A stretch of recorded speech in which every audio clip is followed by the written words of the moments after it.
हाँ जी, तो आप सभी को नमस्कार। कैसे हैं आप सभी और कैसी चल रही है आप लोग की तैयारी? दोस्तों मैं आशा कर रहा हूँ कि आप लोग की तैयारी बहुत ही अच्छे से चल रही होगी। दोस्तों इस वीडियो में हम लोग स्टैटिक जीके के इंपॉर्टेंट प्रश्नों को देखने वाले हैं। तो चलिए दोस्तों वीडियो को स्टार्ट करते हैं। दोस्तों पहला प्रश्न है, विश्व व्यापार संगठन की स्थापना कब हुई थी? यानी WTO की स्थापना कब हुई थी? तो दोस्तों विश्व व्यापार संगठन की स्थापना 1995 को हुई थी, 1 जनवरी 1995 को। ऑप्शन नंबर जो दोस्तों वो डी राइट आंसर होगा। और जो विश्व व्यापार संगठन है दोस्तों, इसका जो मुख्यालय है वो जिनेवा स्विट्जरलैंड में स्थित है। ठीक है दोस्तों अगर आप चैनल पर नए होंगे तो चैनल को जरूर सब्सक्राइब करिएगा।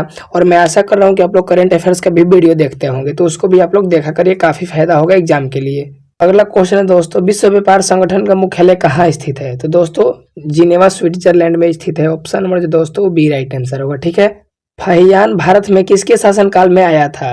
तो यह जो है दोस्तों वो चंद्रगुप्त द्वितीय के शासनकाल में आया था। ऑप्शन नंबर जो दोस्तों वो बी राइट आंसर होगा। ठीक है दोस्तों, मनसबदारी प्रणाली की शुरुआत किसने की? तो यह जो है दोस्तों वो अकबर द्वारा करी गई थी। ऑप्शन नंबर जो दोस्तों वो ए राइट आंसर होगा।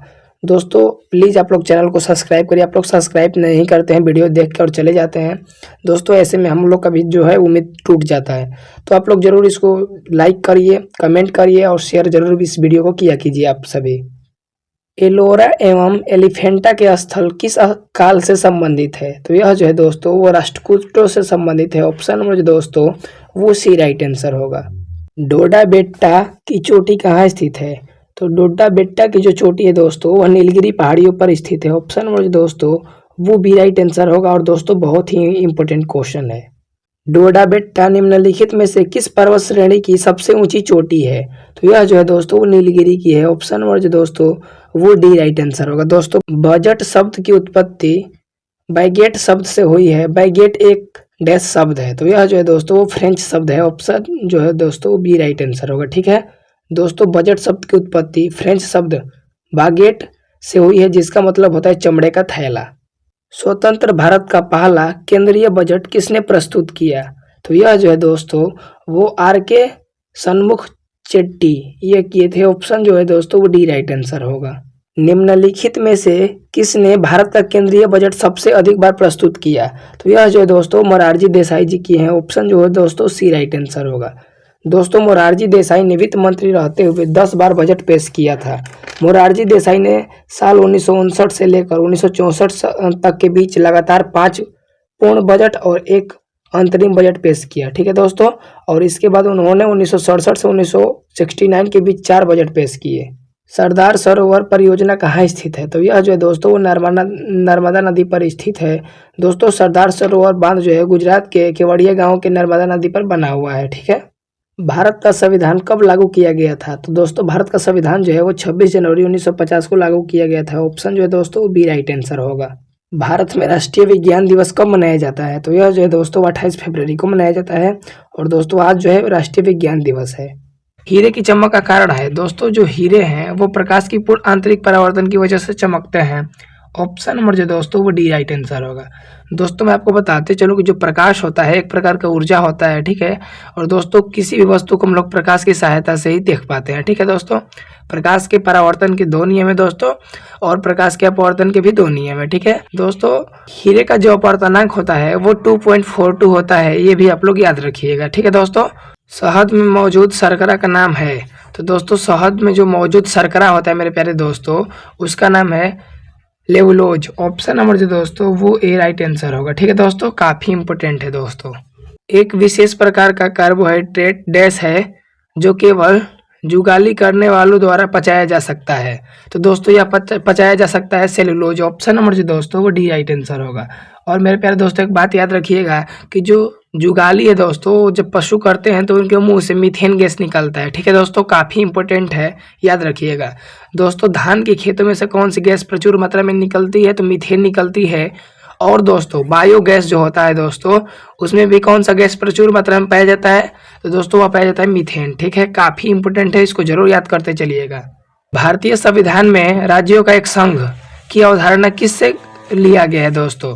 तो यह लिया गया है ब्रिटिश उत्तर अमेरिकी अधिनियम से। ऑप्शन नंबर जो दोस्तों वो बी सी राइट आंसर होगा। मेरे प्यारे दोस्तों जो आयरलैंड है दोस्तों वहां से राज्य के नीति निर्देशक तत्व लिए गए हैं। ठीक है दोस्तों, जो संसद है दोस्तों ये कहाँ से? ब्रिटेन से लिया गया है, ये भी आप लोग याद रखिएगा। विक्टोरिया जलप्रपात अफ्रीका में किस नदी पर है? तो दोस्तों यह जो है वो जाम्बेजी नदी पे है। ऑप्शन नंबर जो दोस्तों वो सी राइट आंसर होगा और बहुत ही महत्वपूर्ण प्रश्न है दोस्तों। विक्टोरिया जलप्रपात जाम्बेजी नदी पर स्थित है और यह दक्षिणी अफ्रीका में जिम्बाब्वे और जिम्बाब्वे की सीमा पर है। ये भी आप लोग याद रखिएगा। रजिया सुल्तान डैश की पुत्री थी। तो जो दोस्तों जो राजिया सुल्तान जी थी वह जो है वो इल्तुतमिश की पुत्री थी। ऑप्शन नंबर जो है दोस्तों वो सी राइट आंसर होगा। और मेरे प्यारे दोस्तों इनके बारे में क्या बात याद रखिएगा कि यही जो है इल्तुतमिश इन्होंने कुतुब मीनार के कार्य को पूरा करवाया। ठीक है दोस्तों। कुतुबुद्दीन ऐबक जो है कार्य को स्टार्ट किए थे, लेकिन कंप्लीट पूछा जाए कौन करवाए थे तो इल्तुतमिश करवाए थे। और इनका जो शासन काल है दोस्तों वह 1210 से लेकर 1236 ईस्वी के बीच था। ये भी आप लोग याद रखिएगा। इल्तुतमिश का शासनकाल कब से कब तक था? तो दोस्तों उसका जो शासनकाल था 1210 से लेके 1236 ईस्वी तक था। ऑप्शन नंबर जो दोस्तों वो भी राइट आंसर होगा। ठीक है दोस्तों, याद रखिएगा। इल्तुतमिश किस वंश का राजा था? तो दोस्तों जो इल्तुतमिश था मेरे प्यारे दोस्तों वह जो है वो गुलाम वंश का शासक था, राजा था। ऑप्शन नंबर जो दोस्तों वो भी राइट आंसर होगा। ठीक है, याद रखिएगा। कुतुब मीनार का निर्माण किसने पूरा करवाया था? दोस्तों अगर अभी तक आप चैनल को सब्सक्राइब नहीं किए होंगे भाई कर दो यार, प्लीज कर दो, फायदे में रहोगे दोस्तों। इस चैनल पर दोस्तों बहुत सारे करंट अफेयर्स के, स्टैटिक जीके के और स्पेशल साइंस के जो है दोस्तों क्वेश्चन करवाए गए हैं। आप लोग उन्हें जाके देख सकते हैं, बहुत ही फायदा होगा दोस्तों एग्जाम के लिए। तो दोस्तों ये जो है इल्तुतमिश जी करवाए थे। ऑप्शन नंबर जो दोस्तों वो सी राइट आंसर हुआ। ठीक है। और न्यू किसने रखी थी सर्वप्रथम दोस्तों? तो कुतुबुद्दीन ऐबक रखे थे। दिल्ली में कुतुब मीनार की नींव इनमें से किसने रखी? तो मेरे प्यारे दोस्तों यह रखे थे कुतुबुद्दीन ऐबक जी। ऑप्शन नंबर जो दोस्तों वो सी राइट आंसर होगा। जरूर इनको याद रखिएगा। ठीक है दोस्तों। भारत की पहली महिला मुस्लिम शासिका कौन थी? तो दोस्तों यह राजिया सुल्तान जी थी। ऑप्शन नंबर जो दोस्तों वो भी राइट आंसर होगा और बहुत ही उम्दा प्रश्न है। ठीक है दोस्तों, कई बार एग्जाम में पूछा गया है तो इसको याद रखिएगा। अगला क्वेश्चन और भी इम्पोर्टेंट है दोस्तों। सूर्य में ऊर्जा का मुख्य कारण क्या है? तो दोस्तों हाइड्रोजन नाभिकों की संलयन अभिक्रिया है। ऑप्शन नंबर जो दोस्तों वो ए राइट आंसर होगा। बहुत ही इंपॉर्टेंट है मेरे प्यारे दोस्तों, याद करते चलिएगा कि जो सूर्य है दोस्तों, जो सन है मेरे प्यारे दोस्तों, इनके बारे में इंपॉर्टेंट फैक्ट कि दोस्तों इनमें जो है वो 71% क्या पाया जाता है दोस्तों? हाइड्रोजन पाया जाता है। काफ़ी इंपॉर्टेंट है, जरूर याद रखिएगा। हीलियम 2.5% और अन्य तत्व जो है दोस्तों पाए जाते हैं। ये भी आप लोग याद रखिएगा। गुरु नानक की जीवनी संबंधी जानकारी किस प्रमुख स्रोत से उपलब्ध है? तो दोस्तों यह जो है वो जन्म सखिया से उपलब्ध है। ऑप्शन नंबर जो दोस्तों वो जो है दोस्तों वो भी राइट आंसर होगा। मेरे प्यारे दोस्तों जो सिख धर्म के संस्थापक कौन थे मेरे प्यारे दोस्तों? तो गुरु नानक जी थे। ये भी आप लोग याद रखिएगा। और सिखों के 5वें गुरु गुरु अर्जुन देव जी थे। और सिखों के 10वें और अंतिम गुरु कौन थे? गुरु गोविंद सिंह थे, जिनका जन्म पटना में हुआ था। किस सिख गुरु ने गुरु नानक की जीवनी लिखी थी? तो दोस्तों गुरु नानक जी की जो जीवनी है वो गुरु अर्जुन देव जो कि सिखों के 5वें गुरु थे, इन्होंने ही लिखी थी। ऑप्शन नंबर जो दोस्तों वो डी राइट आंसर होगा। रोम शहर किस नदी के किनारे बसा है? तो दोस्तों जो रोम शहर है मेरे प्यारे दोस्तों वह टाइबर नदी के किनारे बसा हुआ है। ऑप्शन नंबर जो दोस्तों वो बी राइट आंसर होगा। और काफी इंपोर्टेंट क्वेश्चन है। धन विधेयक पर राज्यसभा द्वारा कितने समय के लिए प्रतिबंध लगाया जा सकता है? तो दोस्तों यह लगाया जा सकता है 14 दिनों तक। ऑप्शन नंबर जो दोस्तों वो भी राइट आंसर होगा। मेरे प्यारे दोस्तों राज्यसभा द्वारा लोकसभा को धन विधेयक 14 दिनों में लौटा दिए जाने चाहिए। ठीक है, काफी इंपोर्टेंट है। तंजावुर किस राजवंश की राजधानी थी? तो दोस्तों यह जो है वो चोलों की राजधानी थी। ऑप्शन नंबर जो दोस्तों वो भी राइट आंसर होगा। मेरे प्यारे दोस्तों चोल राजाओं की राजधानी तंजावुर थी और चोल वंश के संस्थापक विजयालय चोल थे। ये भी आप लोग याद रखिएगा। ठीक है। भारतीय अंतरिक्ष अनुसंधान संस्थान यानी इसरो की स्थापना कब हुई थी? दोस्तों इसरो की जो स्थापना है 15 अगस्त 1969 को हुई थी। ऑप्शन नंबर जो दोस्तों वो डी राइट आंसर होगा। और दोस्तों भारतीय अंतरिक्ष कार्यक्रम के जनक विक्रम साराभाई को जाना जाता है। ये भी आप लोग याद रखिएगा। ठीक है दोस्तों। इसरो का जो मुख्यालय बेंगलुरु में है, ये भी आप लोग याद रखिएगा। ठीक है दोस्तों। अगला क्वेश्चन है दोस्तों भारतीय अंतरिक्ष कार्यक्रम के जनक कौन है दोस्तों? तो यह जो है वो डॉक्टर विक्रम अम्बालाल साराभाई जी हैं। ऑप्शन नंबर जो दोस्तों वो ए राइट आंसर होगा। और दोस्तों भारत इसरो के जो है वर्तमान में चीफ कौन बने हैं दोस्तों? तो दोस्तों नए चेयरमैन बने हैं दोस्तों, उनका नाम है वी नारायण। ठीक है, सॉरी हाँ वी नारायण है। ये भी आप लोग याद रखिएगा। ठीक है। पुरी के जगन्नाथ मंदिर का निर्माण किस वंश के शासकों ने करवाया था? तो दोस्तों यह करवाए थे गंग वंश के शासक। ऑप्शन नंबर जो दोस्तों वो डी राइट आंसर होगा। मेरे प्यारे दोस्तों, पुरी का जगन्नाथ मंदिर गंग वंश के राजा अनंत वर्मन चौदगंगा देव ने करवाया था। ठीक है दोस्तों, याद रखिएगा। और यह मंदिर 12वीं शताब्दी में बना था। यह मंदिर ओडिशा के सबसे प्रभावशाली स्मारकों में से एक है। बांग्लादेश में गंगा को किस नाम से जाना जाता है? तो दोस्तों बांग्लादेश में गंगा नदी को पद्मा के नाम से जाना जाता है। ठीक है दोस्तों, बांग्लादेश के बारे में बात करिए तो बांग्लादेश की जो राजधानी है दोस्तों वो ढाका है, और वहाँ की मुद्रा क्या है दोस्तों? टाका है। ये भी आप लोग याद रखिएगा। और भारत जो है दोस्तों वो बांग्लादेश के साथ सबसे अधिक सीमा साझा करने वाला देश है। ठीक है दोस्तों, काफी इंपोर्टेंट क्वेश्चन, इसको आप लोग जरूर याद रखिएगा। बांग्लादेश में प्रवेश करने के बाद डैश नदी को निचले मार्ग में जमुना नदी के नाम से जाना जाता है। तो दोस्तों ब्रह्मपुत्र जो नदी है दोस्तों वो जैसे ही बांग्लादेश में प्रवेश करती है तो वहाँ के लोग उन्हें जमुना कहते हैं। ऑप्शन नंबर जो दोस्तों वो ए राइट आंसर होगा। ब्रह्मपुत्र नदी जो है दोस्तों वो भारत की सबसे चौड़ी नदी है, और सबसे लंबी नदी पूछा जाए तो गंगा है, जिसकी लंबाई 2525 किलोमीटर है दोस्तों। और यह जो है गंगोत्री ग्लेशियर से निकलकर उत्तराखंड, उत्तर प्रदेश, बिहार, झारखंड, पश्चिम बंगाल होते हुए बंगाल की खाड़ी में गिर जाती हैं।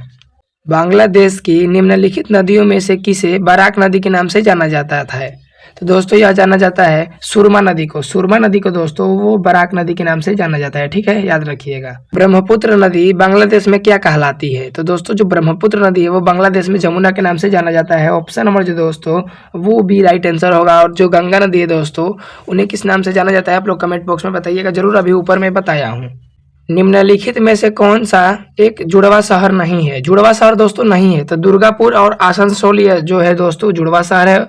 ये तो बिल्कुल सही है मेरे भैया। आगे दिया है कोलकाता और हावड़ा, ये भी जुड़वा शहर है। हैदराबाद और सिकंदराबाद बिल्कुल है दोस्तों, लेकिन दिल्ली और नई दिल्ली नहीं है दोस्तों। ऑप्शन नंबर जो दोस्तों वो डी राइट आंसर होगा। दोस्तों दिल्ली के बारे में थोड़ा बहुत जान लीजिए कि प्रदूषित शहर हो गया है। और दोस्तों दिल्ली जो है वो भारत की राजधानी कब बनी? तो दोस्तों 1911 में। ठीक है दोस्तों, याद रखिएगा। और इससे पहले जो भारत की राजधानी थी वो कोलकाता थी।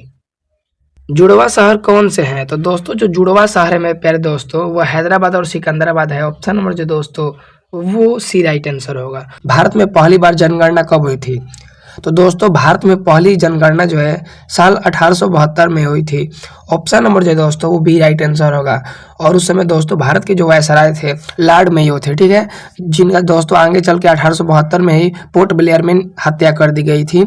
ये भी क्वेश्चन इंपॉर्टेंट है। ठीक है दोस्तों, और युद्ध नहीं जिनके जीवन में वे भी बड़े अभागे होंगे, या तो प्रण को तोड़ा होगा या रण छोड़कर भागे होंगे। ठीक है दोस्तों, तो आप लोग बिल्कुल भागिए मत, इस वीडियो को छोड़ के कंप्लीट देखिए दोस्तों।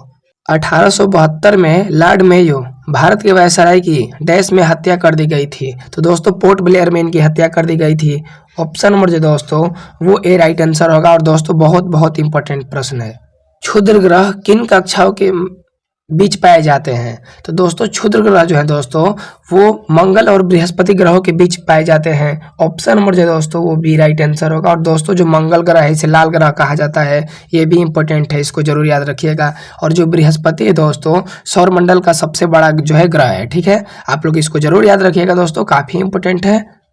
किस ग्रह को लाल ग्रह कहा जाता है? तो दोस्तों जो मंगल ग्रह है दोस्तों उसको लाल ग्रह कहा जाता है। ऑप्शन नंबर जो दोस्तों वो डी राइट आंसर होगा।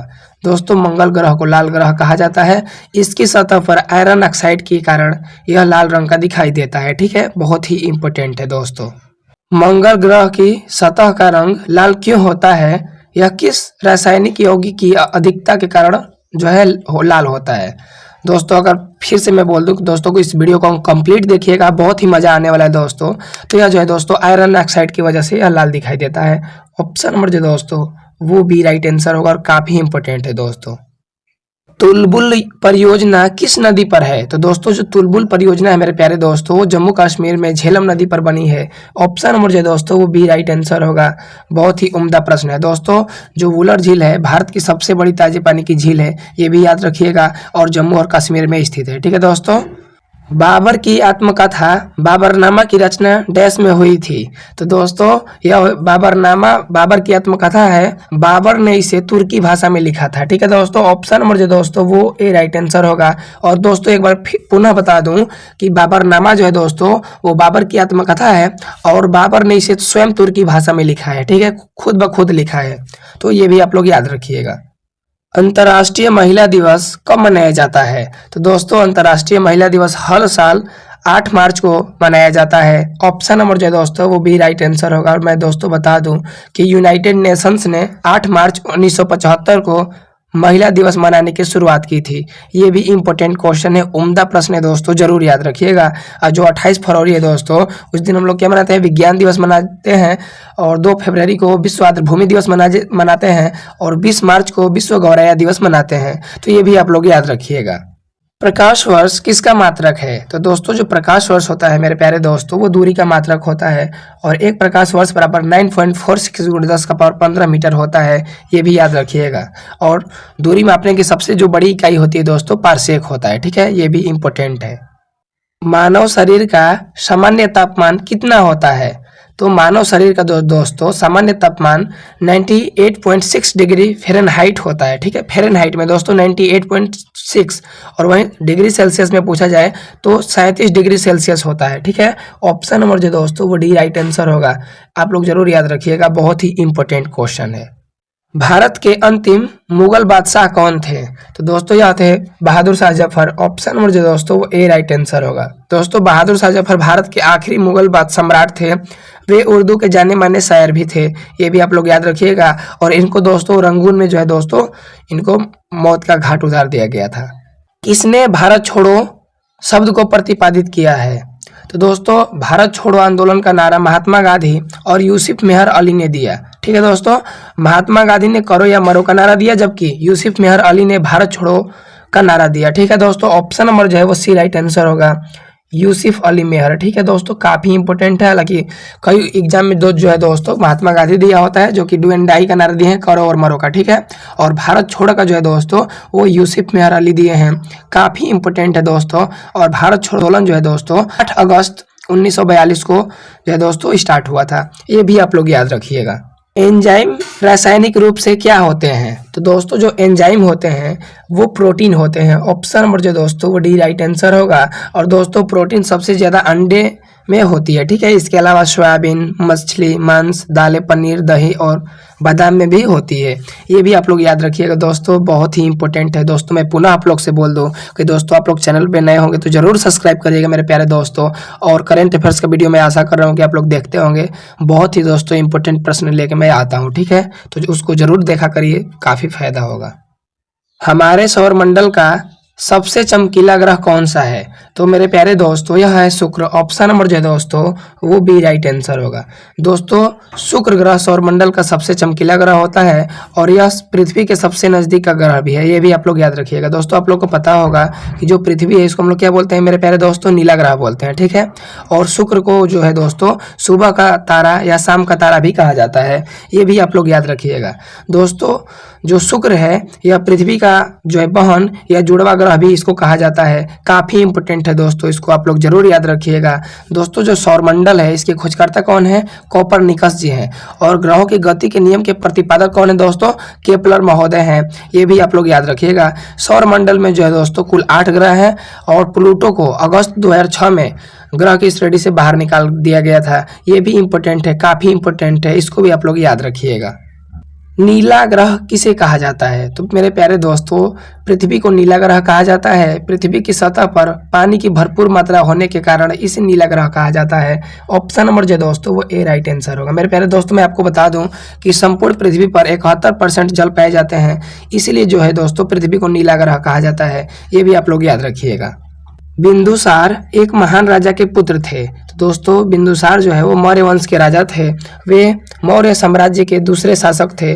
बिंदुसार मौर्य वंश के संस्थापक चंद्रगुप्त मौर्य के पुत्र थे। ठीक है दोस्तों, और बिंदुसार के बाद उसके पुत्र अशोक मौर्य जो है वो राजा बने थे। ये भी आप लोग याद रखिएगा। तो ये किसके पुत्र थे दोस्तों? तो मौर्य वंश के संस्थापक चंद्रगुप्त मौर्य के पुत्र थे। ऑप्शन नंबर जो दोस्तों वो भी राइट आंसर होगा और उम्दा प्रश्न है दोस्तों। जो है बिंदुसार था वो मौर्य वंश से संबंधित था। ये भी आप लोग याद रखिएगा। लिंगराज मंदिर किस राज्य में स्थित है? तो दोस्तों लिंगराज मंदिर जो है वो भारत के ओडिशा राज्य की राजधानी भुवनेश्वर में स्थित है और यह भगवान शिव को समर्पित है। ऑप्शन नंबर जो दोस्तों वो भी राइट आंसर होगा। काफी इंपोर्टेंट है और यह भगवान शिव को समर्पित है, इसको आप लोग जरूर याद रखिएगा। और दोस्तों यह मंदिर देउल शैली में बना है। ये भी इंपोर्टेंट है, देउल शैली में बना है यह मंदिर। पृथ्वी के एकमात्र प्राकृतिक उपग्रह की पहचान करें। तो मेरे प्यारे दोस्तों, जो पृथ्वी है इसका एकमात्र प्राकृतिक उपग्रह मून चंद्रमा है। ऑप्शन नंबर जो दोस्तों वो डी राइट आंसर होगा और काफी इंपॉर्टेंट है दोस्तों। चंद्रमा पे पहले जाने वाले व्यक्ति कौन थे? नील आर्मस्ट्रांग, ठीक है। 21 जुलाई 1969 को अपोलो 11 के माध्यम से गए थे। चंद्रमा पर अपने पैर रखने वाले प्रथम व्यक्ति कौन है? तो दोस्तों नील आर्मस्ट्रांग चंद्रमा पर जाने वाले पहले व्यक्ति थे। वह एक अंतरिक्ष यात्री थे। 21 जुलाई 1969 को अपोलो 11 के तहत जो है नील आर्मस्ट्रांग चंद्रमा की सतह पर कदम रखे थे। ऑप्शन नंबर जो दोस्तों वो बी राइट आंसर होगा और बहुत ही उम्दा प्रश्न है दोस्तों। हर्षवर्धन के दरबारी कवि थे। तो दोस्तों जो वाणभट्ट थे वो हर्षवर्धन के दरबारी कवि थे। ऑप्शन नंबर जो दोस्तों वो डी राइट आंसर होगा। मेरे प्यारे दोस्तों, आप लोग याद रखिएगा कि वाणभट्ट ने राजा हर्षवर्धन की जीवनी हर्षचरित लिखी थी, ठीक है, ये भी याद रखिएगा। हर्षचरित के लेखक कौन थे दोस्तों? वाणभट्ट। इंपॉर्टेंट है, जरूर याद रखिएगा। हाइड्रोजन बम का आविष्कार किसने किया था? तो दोस्तों हाइड्रोजन बम का आविष्कार जो है वो एडवर्ड टेलर किए थे। ऑप्शन नंबर जो दोस्तों वो डी राइट आंसर होगा। और मेरे प्यारे दोस्तों, हाइड्रोजन बम का जनक किन्हें कहा जाता है? तो एडवर्ड टेलर जी को कहा जाता है। ये भी आप लोग याद रखिएगा दोस्तों। कैसे याद करेंगे? हाई दिया है ऑप्शन, देखिए दोस्तों हाइड्रोजन में हाई दिया है मतलब जल्दी दिया है, तो हाई काम कौन करते हैं दोस्तों? टेलर लोग करते हैं। ये ट्रिक होता है जो है दोस्तों कुछ याद करने का, ठीक है। वहीं पूछा जाए परमाणु बम के आविष्कारक कौन है दोस्तों? तो परमाणु बम के जो आविष्कारक हैं ओपेनहाइमर जी हैं। ये भी आप लोग याद रखिएगा, बहुत ही उम्दा प्रश्न है। विश्व स्वास्थ्य दिवस कब मनाया जाता है? तो दोस्तों प्रत्येक वर्ष 7 अप्रैल को विश्व स्वास्थ्य दिवस के रूप में मनाया जाता है। ऑप्शन नंबर जो दोस्तों वो बी राइट आंसर होगा। और मेरे प्यारे दोस्तों एक बात और याद रखिएगा कि इस संस्था की स्थापना 7 अप्रैल 1948 को की गई थी। काफी इंपॉर्टेंट है दोस्तों। WHO यानी वर्ल्ड हेल्थ ऑर्गेनाइजेशन यानी वैश्विक, इसका मुख्यालय कहाँ है दोस्तों? जिनेवा स्विट्जरलैंड में है, ठीक है दोस्तों। विश्व स्वास्थ्य संगठन का मुख्यालय कहाँ है? तो जिनेवा स्विट्जरलैंड में स्थित है। बहुत ही उम्दा प्रश्न है, जरूर याद रखिएगा। बिहार पुलिस कांस्टेबल में क्वेश्चन कई बार पूछा गया है। विश्व स्वास्थ्य संगठन यानी WHO की स्थापना कब हुई थी? तो दोस्तों वर्ल्ड हेल्थ ऑर्गेनाइजेशन की स्थापना 7 अप्रैल 1948 को हुई थी। ऑप्शन नंबर जो दोस्तों वो सी राइट आंसर होगा। और दोस्तों WHO यानी वर्ल्ड हेल्थ ऑर्गेनाइजेशन का जो है मुख्यालय जिनेवा स्विट्जरलैंड में है। ये भी इम्पोर्टेंट है। दक्षिण अमेरिका में मध्य अक्षांशीय घास भूमि का नाम क्या है? तो दोस्तों इसका नाम है पंपास। ऑप्शन नंबर जो दोस्तों वो बी राइट आंसर होगा। भारत में पहली बार सोने के सिक्के डैश वंश द्वारा जारी किए गए थे। तो दोस्तों यह जारी किए गए थे कुषाणों के द्वारा। ऑप्शन नंबर जो दोस्तों वो सी राइट आंसर होगा। दोस्तों भारत में सबसे पहले सोने के सिक्के कुषाण वंश के ने जारी किए थे। कुषाण वंश के राजा भीम कडफिसेस ने पहली बार सोने के सिक्के जारी किए थे। हालांकि दोस्तों भारत में सोने के सिक्के सबसे पहले यूनानियों ने चलाए थे, ये ऐसा दावा किया जाता है, ठीक है। तो ये भी आप लोग याद रखिएगा। भारत में स्वर्ण सिक्कों को बड़े पैमाने पर जारी करने वाले पहले राजा कौन थे? तो दोस्तों यह जो है वो कुषाण वंश के राजा थे। ऑप्शन नंबर जो दोस्तों वो डी राइट आंसर होगा और बहुत ही उम्दा प्रश्न है। भारतीय राष्ट्रीय कांग्रेस के पहले मुस्लिम अध्यक्ष कौन थे? तो दोस्तों भारतीय राष्ट्रीय कांग्रेस जो है इसके प्रथम मुस्लिम अध्यक्ष बदरुद्दीन तैयबजी थे। ऑप्शन नंबर जो दोस्तों वो सी राइट आंसर होगा। और दोस्तों 1887 में भारतीय राष्ट्रीय कांग्रेस के पहले मुस्लिम अध्यक्ष बने थे, ठीक है। ये भी आप लोग याद रखिएगा। भारतीय राष्ट्रीय कांग्रेस के तीसरे अध्यक्ष कौन थे दोस्तों? तो बदरुद्दीन तैयबजी थे। ये भी आप लोग याद रखिएगा दोस्तों, बहुत ही इंपॉर्टेंट प्रश्न है दोस्तों। WC बनर्जी जो है वो 1885 में भारतीय राष्ट्रीय कांग्रेस के पहले अध्यक्ष बने थे, WC बनर्जी, ठीक है। और दोस्तों दादा भाई नौरोजी 1886 में भारतीय राष्ट्रीय कांग्रेस के दूसरे अध्यक्ष बने थे। और तीसरे कौन बने थे दोस्तों? बदरुद्दीन तैयबजी। दोस्तों मैं आपको बता दूं कि जो भारतीय राष्ट्रीय कांग्रेस है इसकी स्थापना 28 दिसंबर 1885 को करी गई थी। और दोस्तों जो भारतीय राष्ट्रीय कांग्रेस है इसकी प्रथम महिला अध्यक्ष कौन थी? तो एनी बेसेंट। और प्रथम भारतीय महिला अध्यक्ष कौन थी दोस्तों? तो सरोजनी नायडू, जिन्हें भारत की कोकिला के नाम से जाना जाता है, ठीक है दोस्तों। तो दोस्तों ये थे आज की वीडियो कैसा लगा जरूर कमेंट बॉक्स में बताइएगा और इस वीडियो को शेयर जरूर करिएगा। दोस्तों मिलते हैं इवनिंग में करंट अफेयर्स के साथ, तब तक के लिए जय हिंद।